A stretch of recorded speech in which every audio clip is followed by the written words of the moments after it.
Forget speedboats, forget dramatic ocean chases.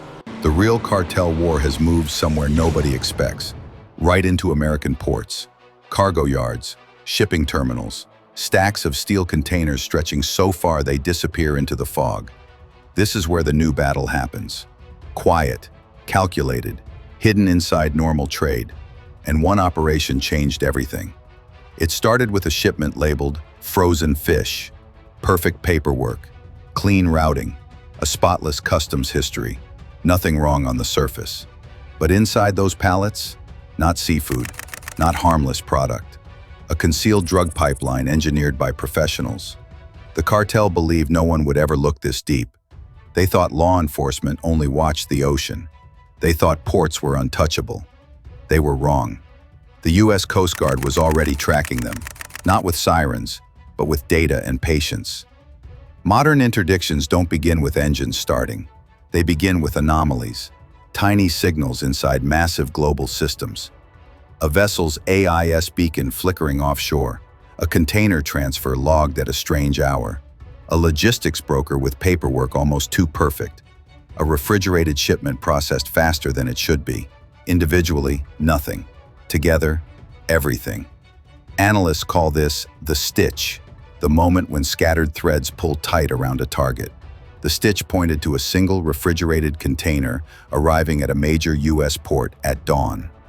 The Coast Guard shifted from routine monitoring to quiet surveillance. No lights, no noise, just eyes. Drones tracked from a distance. Thermal imaging scanned pallets and detected irregular heat signatures. Ground units checked crane logs. Financial teams analyzed freight payments routed through shell companies.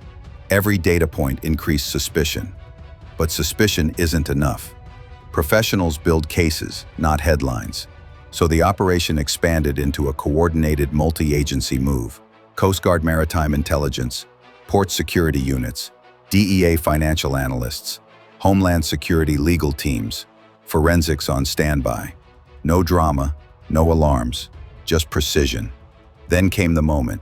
Not a raid, not yelling, simply uniformed inspectors walking the port like any regular morning, clipboards in hand, with a warrant sealed and ready.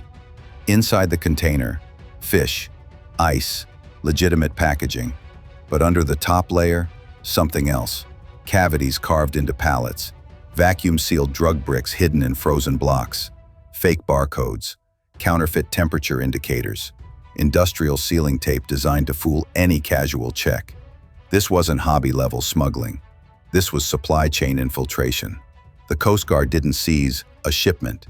They uncovered an operation. Chemical tests confirmed narcotics. Forensic patterns matched earlier seizures tied to a structured trafficking ring. And this is where real interdiction starts. Not with arrests, but with unraveling the entire network. Teams pulled port access records, reviewed shell corporations, checked payroll logs, cross-referenced shipping manifests across multiple states. Patterns formed. The same brokers, the same pallet construction, the same routing signatures, linked accounts disguised as shipping retainers. This wasn't one entry point. This was a covert logistics pathway. While agents secured evidence, legal teams moved fast, sealed subpoenas, data warrants, financial freezes, preserving communications before deletion windows closed, interviewing supervisors quietly, questioning asset holding firms. No headlines, just a system collapsing without warning. Then came the twist. A second refrigerated container flagged. Different carrier, different dock, same concealment signature, same suspicious routing, same logistics fingerprint. This wasn't a shipment, this was a pipeline. The Coast Guard scaled the operation nationwide. Multiple ports, multiple seizures, coordinated arrests, legal pressure applied with surgical precision.